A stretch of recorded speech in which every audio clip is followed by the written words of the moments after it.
But I thought we'd start talking about combs. So combs, these are the essential bits of your movable frame hive.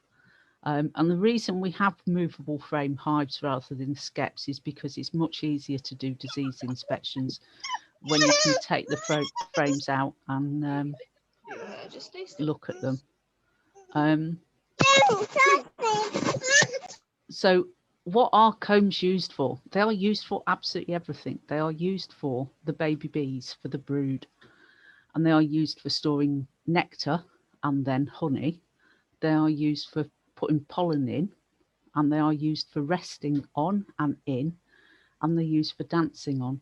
And the bees fine tune the combs by adding extra bits of comb or propolis to allow them to resonate right, so they can have a good communicate with each other by doing their waggle dances. So they are really, really important. And the fact they're movable means we can inspect and we can check for swarming and we can inspect for disease. And that's really very useful in terms of keeping good healthy bees. If you don't inspect them at all, they will glue everything together, and if you don't get the spacing right, they will glue everything together. And that's where we talked about bee space last time, and how if you have too much space, they will fill it with brace comb, and if they only have a little bit, they can fix that together with propolis and fill in drafts and things. But if you get it just right, they should make nice neat combs. So you can space your combs lots of different ways, and there are types of frames that will self-space themselves, but you can buy spacers if you buy the cheap frames, and you can do these in different colours, and it's not just to look pretty. You could actually date your frames, which would be useful perhaps in the brood box, but it would also allow you to know how old your super frames were.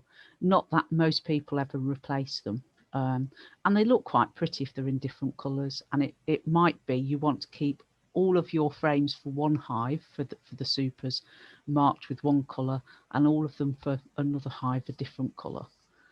They're also available in metal, but the metal has disadvantages, that they are more likely to have sharp edges. The frame names, the D and the S refers to deep and shallow, meaning for your brood box and for a super. But you will have seen DN1 or SN1, and these have narrow sidebars and a narrow top bar, and they are really easy to build, and they are always the cheapest ones. So if you buy cheap frames, you've almost certainly got DN or SN1s. They don't have that funny, difficult to nail bit on either because they're all flat. The DN2 and SN2 have wide top bars and narrow sidebars, and I don't actually know anyone who buys those.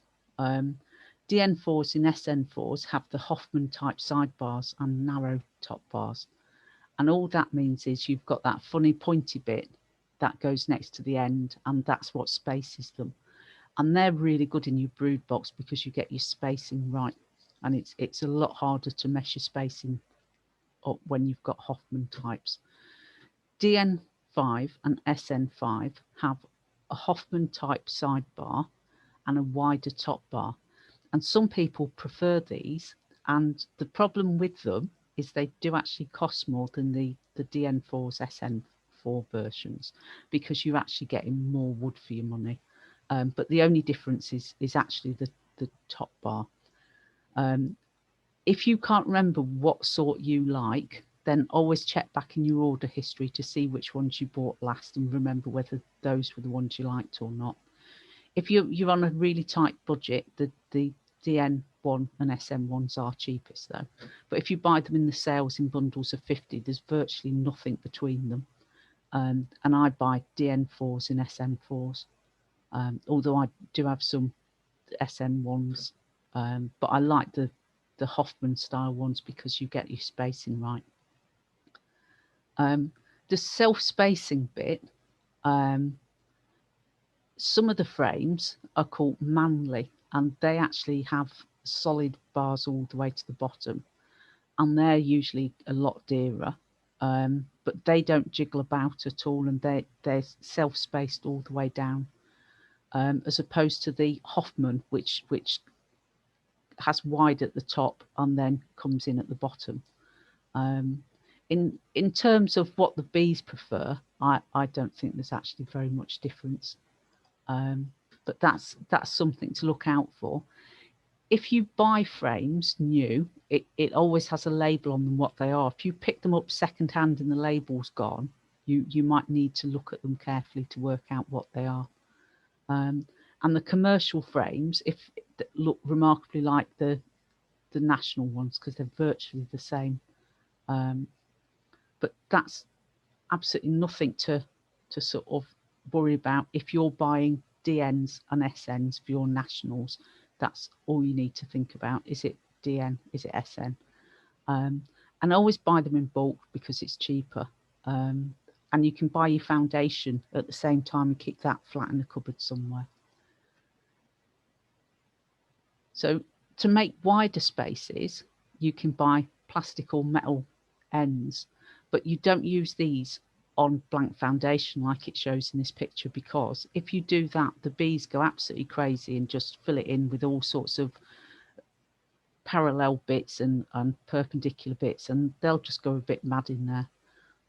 So that's for when you've had your combs drawn, and you normally you space them a bit wider in your supers after they're all drawn. So maybe you go down to 10 in a box. And if you're lucky, your bees will make those combs a little bit fatter. And that means when you come to extract them, you get more honey per comb, which means less time extracting, because you're just spinning then rather than uncapping more frames. And then you can go from 10 to 11, you can go from 10 to 9, and then if you're really, really lucky, you could go to 8 frames in a super. I've not got that. I don't know whether it's the weather here in Oldham, but mine don't like being further apart. So I do have some frames that are about 2.5 inches thick, and they're really heavy when they're full. But the majority of them actually stay fairly sensible sizes. But the different end spaces are one way of achieving that extra width. But what you can also do is have castellated spacers, but you don't use these in the brood because it'll just be a bit chaotic, because the bees will fill in the gaps between the combs too much, and when you take a comb out, you'll rip it open because it'll be fixed to something else, and you'll end up losing lots of brood. But you can get the 11 frame ones for your super, your 10 frame ones, and your 9 frame ones. You might be able to buy 8 frame castellations somewhere. If your hive came with these and you don't like using them, or you don't want to use them to start with because you've got completely undrawn comb, what you can do is just nail them on upside down, and then they're just like normal runners. Our preference here is for metal runners, just because they're easier to scrape than the plastic ones. The plastic, I don't know, there's something wrong, I think, about scraping plastic. But you always start them on the normal 11 frame spacing, and you work to get less frames in the box if that's what you want to do. And it might be like my bees decide what they want to do, and I haven't been able to persuade them otherwise. How easy is it to swap between, like, once they've drawn the comb out down to a 10 or a 9? Are they kind of nailed in type things? Yeah, they're nailed in, aren't they? So you'd have to have, I think you'd be best having a whole new super different supers, and putting them in, and then you could replace the castellation in the super you just emptied. Okay. But if you had 11 frames in it to start with, you've got to have somewhere to put that spare 1 frame. So you're going to need a spare super to store all the spare ones in. And is it as easy just to put 10 in to start with, and then just once they kind of built them out, just kind of make the gap a little bigger without having the castellated spaces? I don't like the castellated ones at all, because they're metal, they are really, really sharp, and I don't actually use them anywhere. I've got some, but they're all turned upside down, because then you can self-space them according to what they need to be spaced. Whereas if you use the castellations, you are fixed in at 11 and then you'd have to change it. But they do sell them, so I assume some people really like changing the So it's as easy bars. just to manually. I think so, yeah. Or just make the space a bit bigger between the flames. Yeah, if you've got the spacers, and because you're using, say, SM1s and your supers, you'd start off, you probably wouldn't have spacers on to when they start drawing them, because you want them reasonably close together. And then you put them at the right spacing by putting plastic ends on. And then you could actually add on a deep spacers, and that would make them have more space for that frame, if you see. So you go from a narrow space to a wider space, yeah. And they could draw more comb out. But it's only about 2 millimeters between an 11 and a 10, isn't it? Per 2 millimeter gap between each flame. Yeah, so it's probably relatively easy just to do yourself. I think it is, but they presumably sell enough of these for them to keep actually stocking them. Yeah. But I'm not a fan of them at all, because the ones I've actually picked up have got horrible sharp edges. And I don't think you should have anything that rips your glove in your beehive. When you're nailing your frames together, you make sure all those nails are far enough in, so you're not going to scratch yourself on it, because you don't want to rip your gloves, and you don't want to draw blood in the hive. But the castellated spacers I've seen are horrible. That all those little castle bits are just too sharp. And all it is because it's sort of pressed metal, isn't it? But it's that's good, because I've been thinking about buying some, so I'm quite glad I've joined tonight. Yeah, they're not dear. I think they're about £2.50 a pair, and the metal ones, the normal metal ones, are about £2. So you're paying class as normal runners, I think.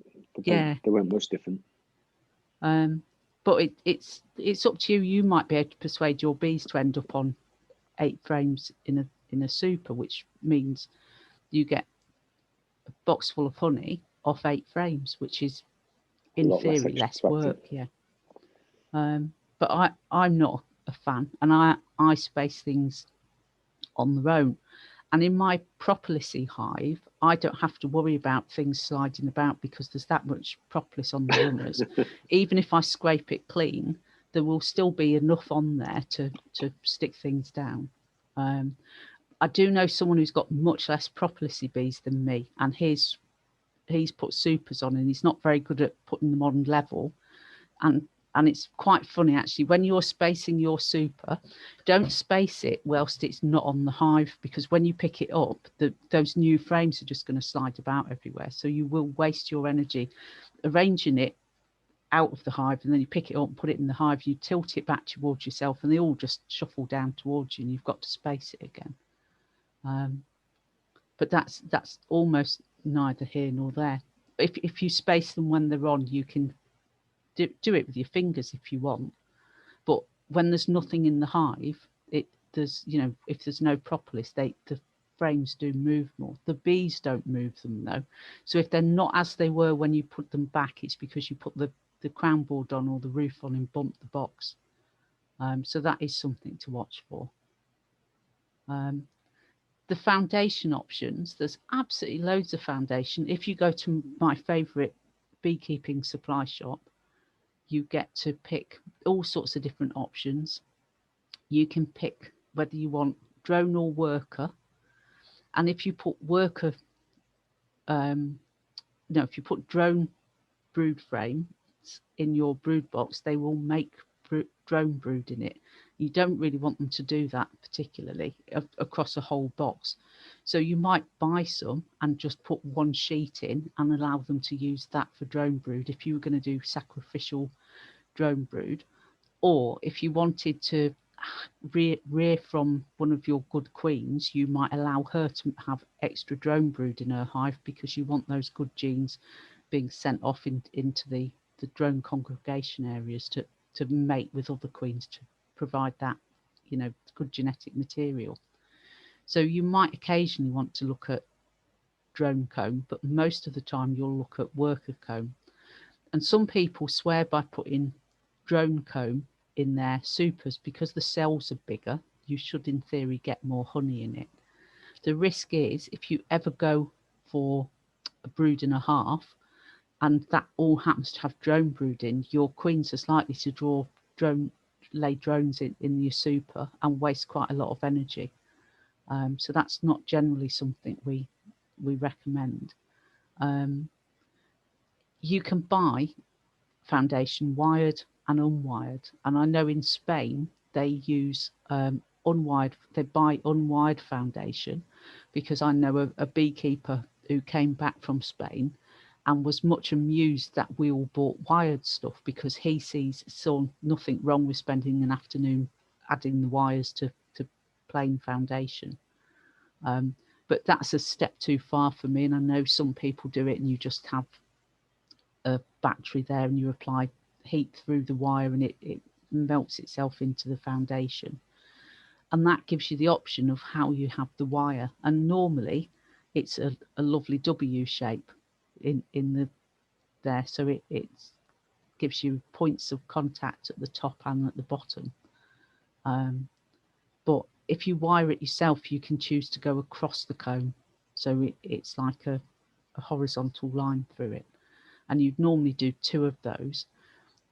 The guy I know with Langstroths wires his frames, but he just drills a hole through, and I think that you have these little, what they called, like rivet hole things that you put through, and then you can tighten your wires up.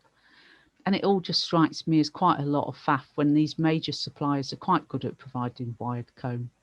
The crimped wire, I think, is more expensive, and I think that's just got a crimpy pattern in it to make sure it's tight.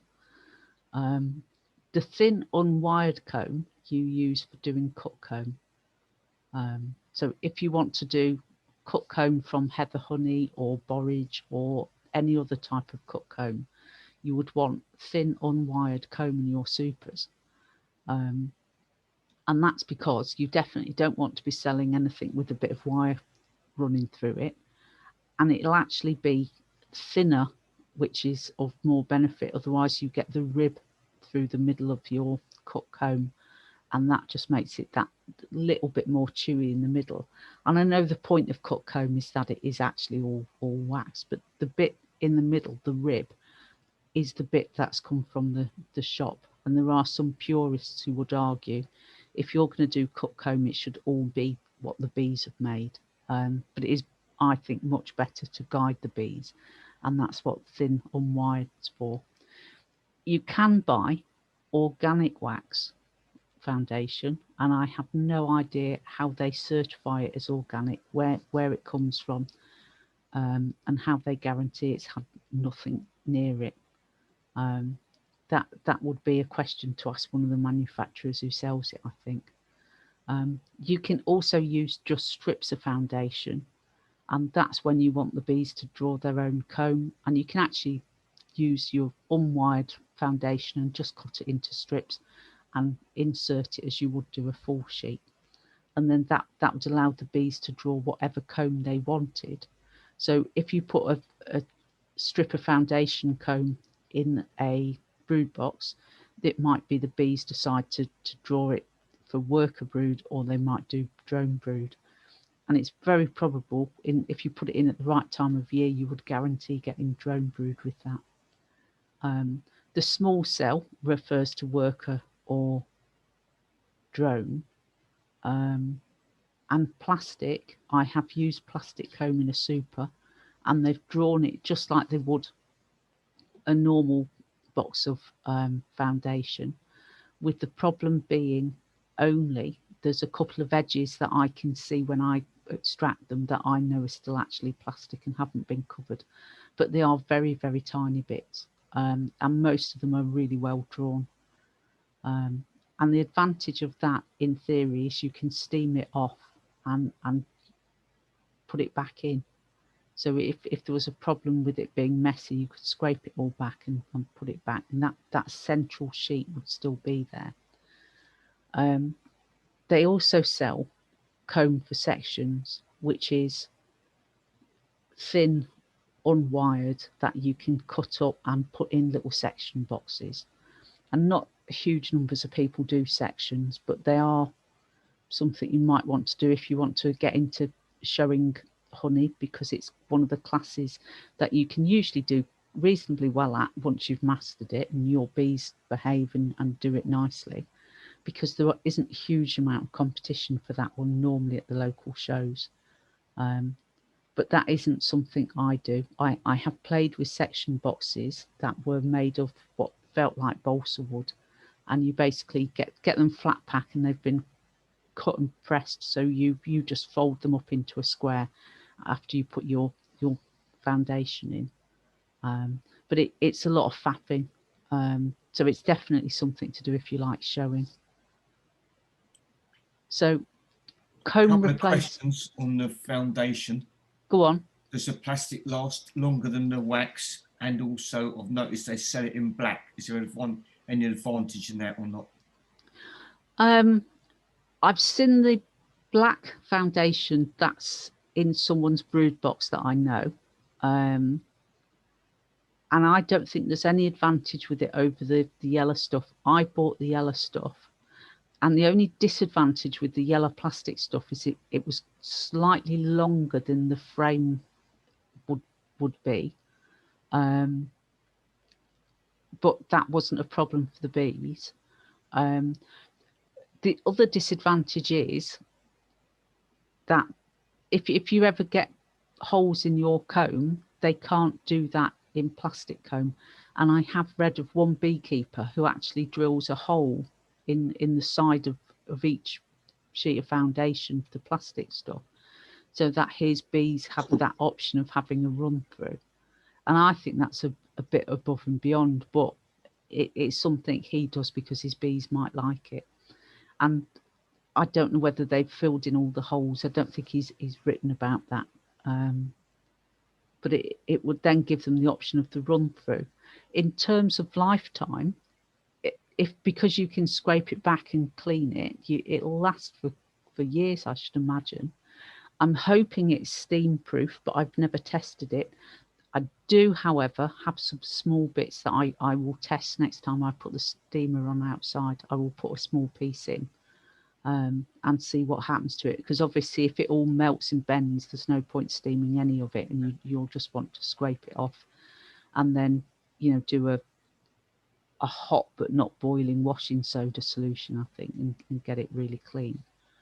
I bought it just to see how well they drew it, and I know someone whose bees didn't draw it very well, and it was either they put it on at the wrong time of year or they didn't feed the bees.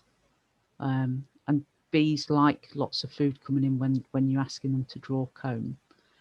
What you can do with the plastic as well, if you've got a block of your beeswax, you can rub that all over it, because that makes it attractive to the bees, because it'll stop smelling like plastic and it'll smell like beeswax.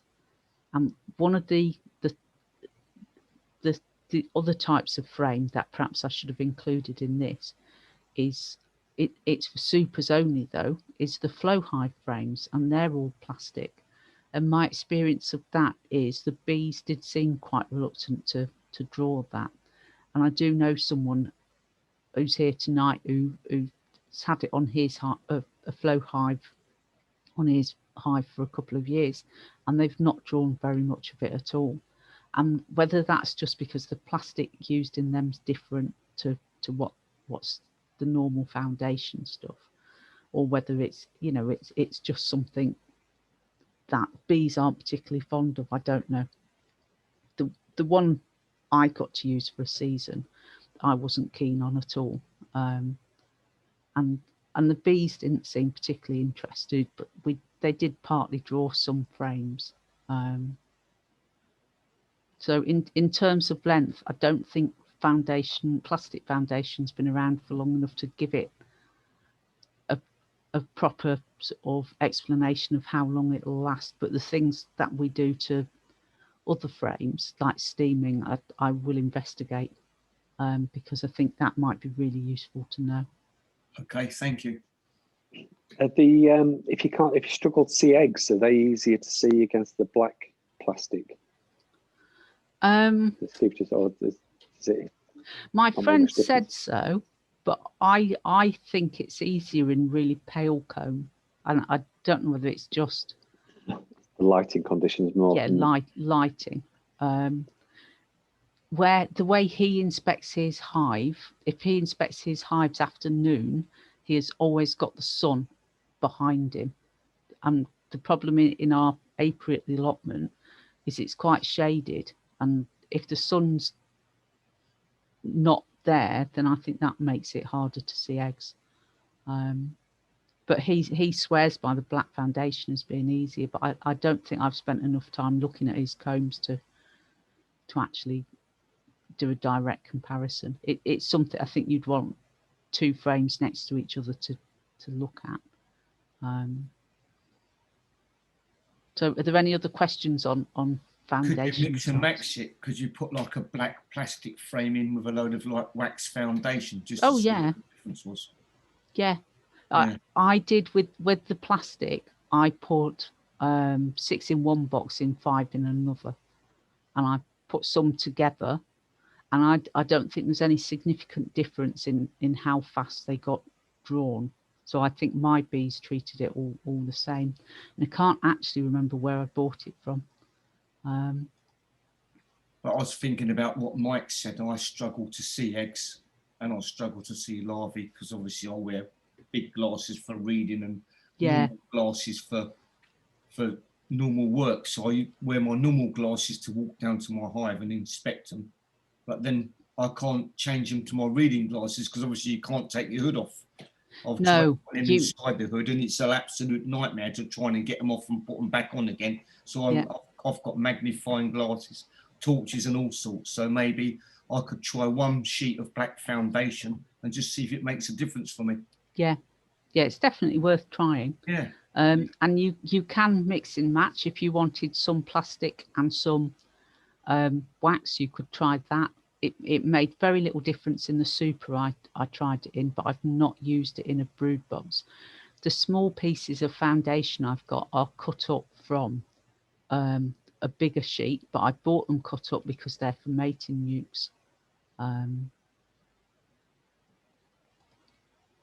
So I will go on. I was going to say, I can't remember what site I saw it on, but I have seen black wax foundation as well, so not just plastic. If you wanted to stay a little bit more natural, they sell it for candle making in all sorts of different colours, and I don't actually know what the bees would make of it if you put it in frames, and don't know what the dyes are in the pretty foundations either. But one of the things, someone's saying they find the black plastic easy to see eggs, and they drew it all equally. The UV torch is a hint. I've got just an ice torch from my favourite bee supplier, and that's really, really bright, and that helps you see eggs. Because I think it is all about getting the angle right and getting the right amount of light in there. And I think varifocals make all the difference. But if you're not ready for varifocals or you can't have them, then that sort of puts pay to that. I do know someone who he doesn't wear glasses normally, but he puts his readers on his head, and then he sort of nods and they fall down on his nose, and then he's got his readers there.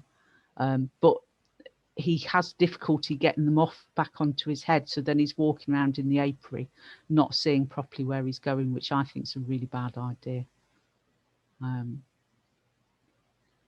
So anyway, we'll move on to comb replacement.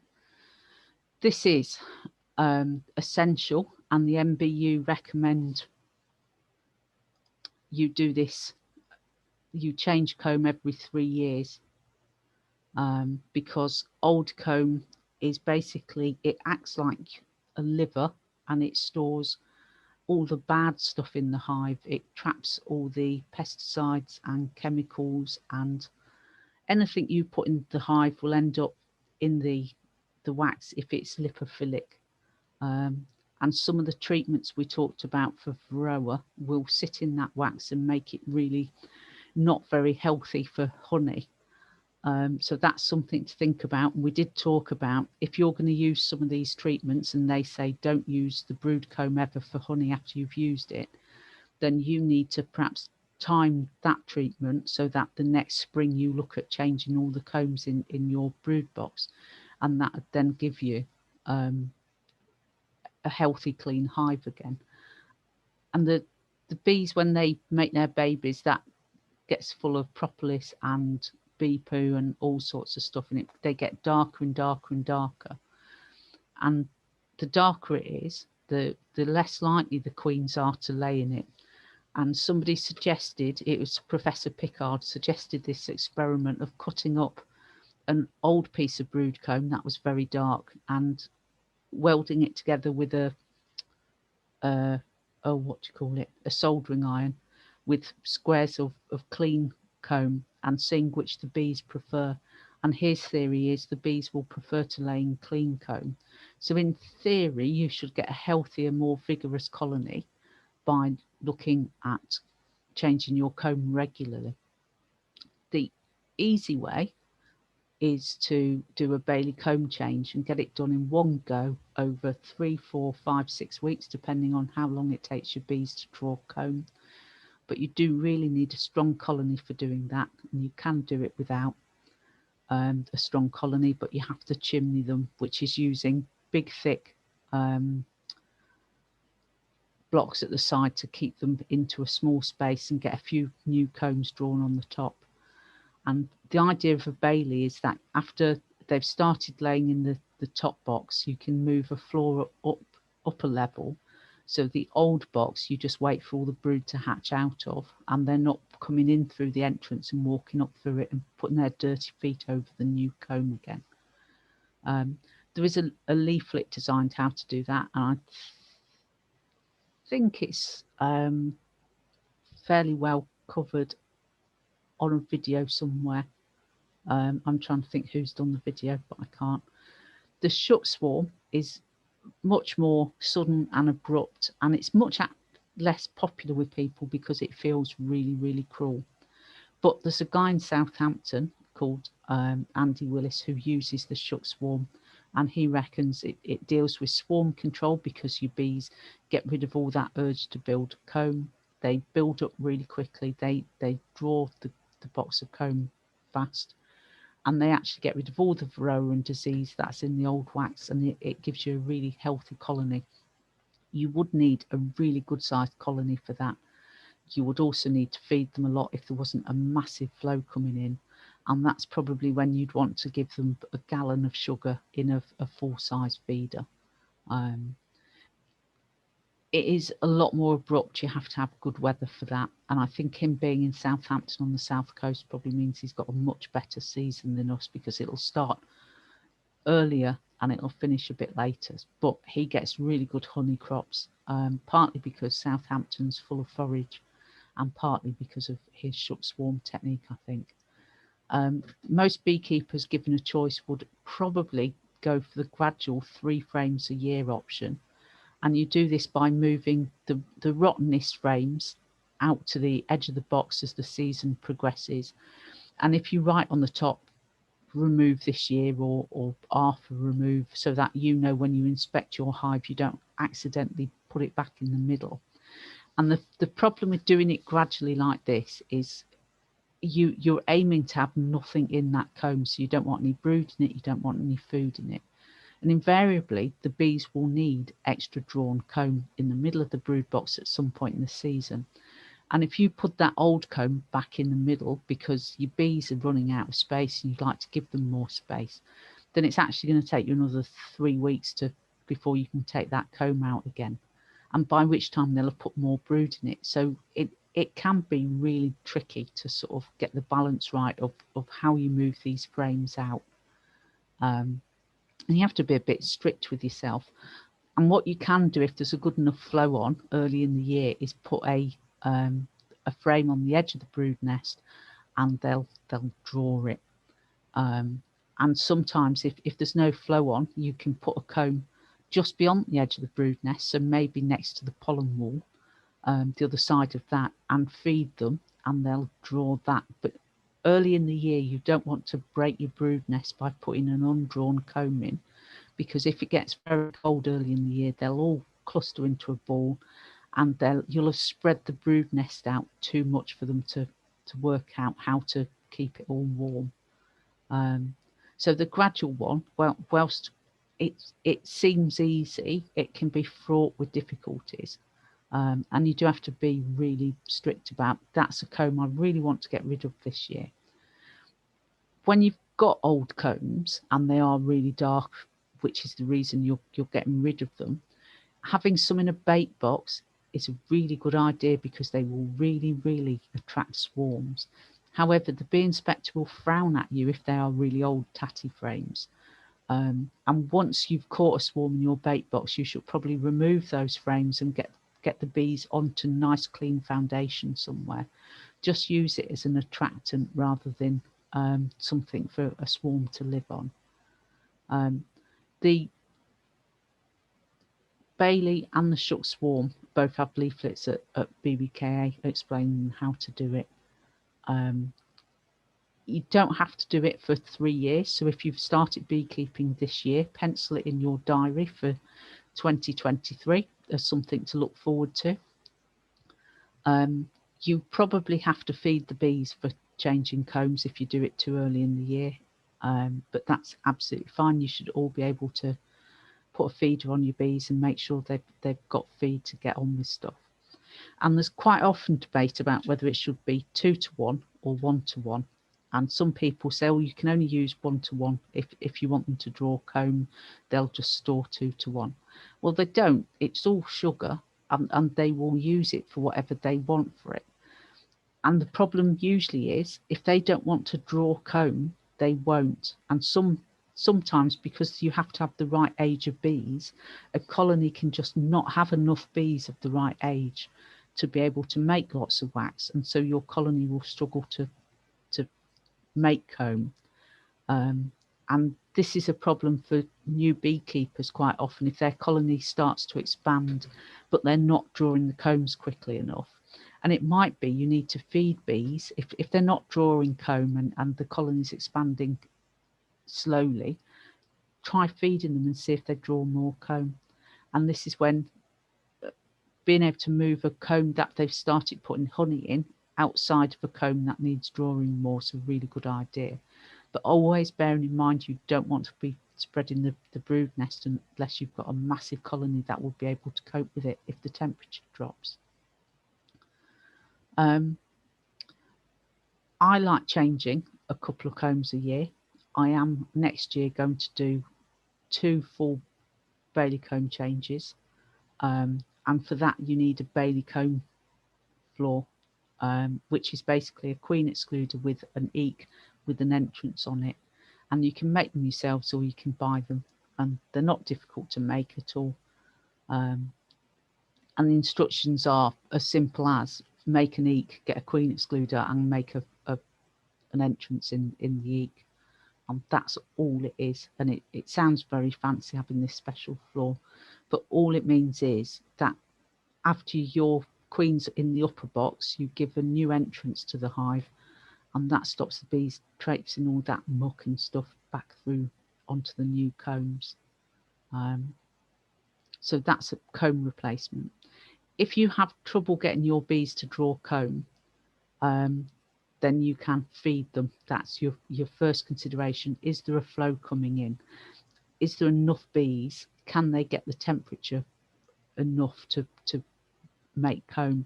And that is one of the problems with not having enough bees in a colony, is they do actually need to be really sort of sat on top of each other in huge piles to be able to draw comb. So if you've got a weak colony and you're expecting it to draw a lot of comb, it's not going to happen. So you have to really nurture small colonies and not overwork them, expecting them to do lots of comb building. Diane, would you ever use a dummy board to kind of keep them closer whilst they're building?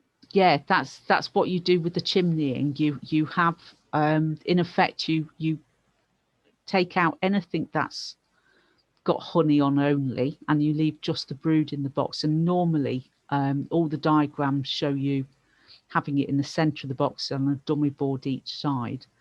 And then you put just that same number of new foundation combs above it, and you chimney those as well. So you have fat dummy boards there to provide extra insulation, and you might put some feed on top of that and put insulation on that. And you are basically nurturing, say, 5 frames of bees that's brood. You even if they were over 7 or 8 frames, if there's just honey on those other frames and there's some empty ones, you take all those away, you shake all the bees back in, minding the queen, and then you've given them less space to sit in, so they'll go up naturally into the bit above, and hopefully you've given them a small enough space and enough insulation and food to actually draw combs out. And you can make fat dummy boards by having top rails and pieces of kingspan and taping them all together, just so that when you're dummying them in, you're actually giving them side insulation as well as a piece across the top of the feeder, just to keep everything warm. And it might actually be you put a solid floor on as well for that, because they're already weak, so we know that we might need to treat them for varroa at some point, or they might have a touch of nosema. But if we feed them up and keep them warm, they'll get onto new comb, and then that comb underneath that will have perhaps lots of nosema on, or varroa in, then we can aim to get them off that quicker. And the comb will attract all sorts of the pesticides they bring in as well. It'll get stuck in the comb, which is why it's good to get rid of it. But yeah, you effectively use fat dummy boards to make a chimney on the. You narrow down the number of frames as much as you can, and then just put that many above. So on a very weak colony, you might not be able to get them to draw any comb. If they were only on 3 frames, that would be heartbreakingly small to be doing anything with, and you might actually want to put them in a poly nuke where they've got insulation all round, and you can feed them easy in the side feeder and things. And a side feeder is something you could use if you wanted to not put a top feeder on. If you wanted to give them insulation straight on top, then you could add a frame feeder, with the same caveat as usual, as making sure they don't drown in it, because you don't want to punish a weak colony by killing off some of its bees.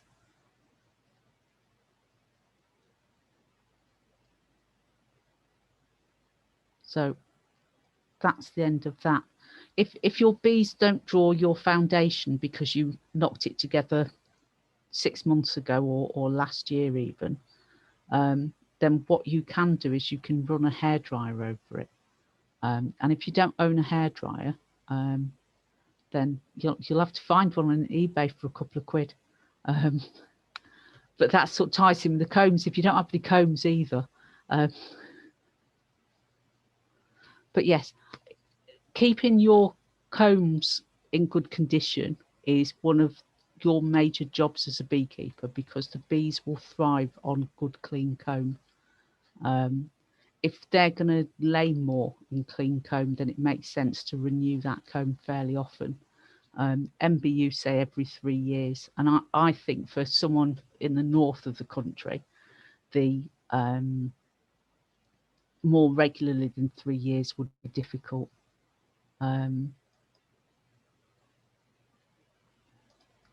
So are there any questions about anything in there? No? No, that was good, thanks. Okie doke.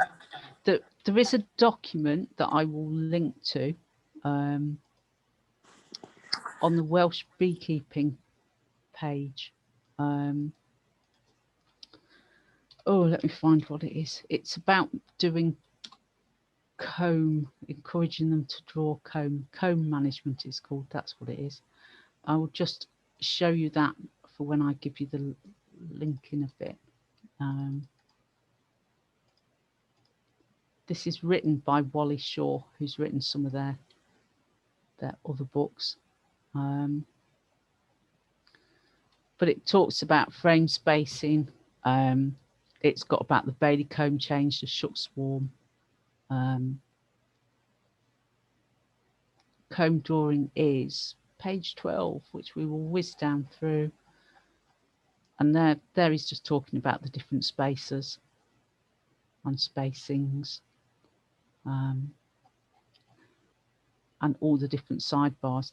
I think Thorns actually do a pack of different sidebars. I did look for it before, but I couldn't see it. Oh, we've gone past page 12, haven't we? So drawing a brood comb. It's all there for you to read it, but in essence, there's different theories about whether you should, like when you put your nuke in a box, whether you start it against the front wall so they can only expand in one direction, because there's a theory that if you expect them to expand in both directions, you don't get that mass of bees, and so it takes longer. And I've always started them at one side of the box and had them expand towards the back. Whereas here they're talking about, putting a nuke effectively in the middle of the box and having frames on either side. I think it genuinely works better because all the bees who are going to draw wax will be on that comb that needs drawing, and that's what they'll be doing. If you've only got that number of bees, but you're going to split them up, they're not going to have the same effort, if you like, in drawing comb. So I think it works better and more effectively when they're at the end. But that is entirely down to you. But he talks about drawing comb in there, and then doing a Bailey comb change and things. And that's a picture of a homemade Bailey board. And you can do it with a plastic queen excluder, which is the cheapest to buy, or a wired one, which is that. And you could very simply you could actually glue these on or nail it as they have, just to make that rim rather than nailing an eat together. But that's all you need to do, just so that you can lift that floor up so they're no longer walking through that comb. So you could use a snail growth board then, really, and just have one open. Yeah, you could, I suppose, yeah. If you had a snail grove, you could leave all the others closed up, couldn't you? But you don't get the bees being able to come up through a snail grove. It's just a mesh, isn't it?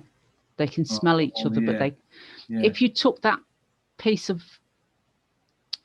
grill off, whatever it was, because on mine it's a piece of mesh floor type stuff. Yeah, mine's the same, like the Varroa mesh on the bottom. So you could just pop that out and have a hole through. Yeah. That would allow bees to come up. Yeah. But the traditional way is to use a queen excluder and some sort of eke with a floor in. So like you said, really, you could buy a cheap plastic excluder and just nail buttons on top and bottom. Yeah. Yeah. Okay. Right. You could probably make it interchangeable, couldn't you, between mesh or the plastic queen excluder, so you've got multi-purpose. Yeah. Yeah. Could do. Yeah. And if you've got eeks for feeding, for putting on apiguard, then maybe make a little gate thing on that, so that you can use it as an eek for putting the apiguard on later in the year. But early in the year, if you want to do a Bailey comb change, you've got a movable open door, and if you do it so it opens into the hive, that might be better at staying shut. I don't know, but the chances are the bees will actually nail it shut when it's used as an eek anyway, because they really don't like drafts. But anyway, that's a reasonably useful document that's worth looking at, and that's available on the Welsh beekeeping site. So I will stick that on my Facebook page.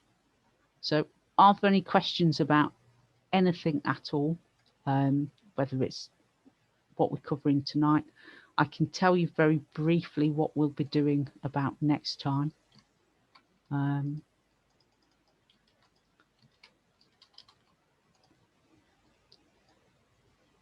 questions? No, thanks, Diane. Would anyone like to talk about their day for 5 minutes? It is only just 8 o'clock. Has anyone done anything really exciting? I No? need to do my varroa treatment because now it's getting less and less drone and brood in the hive.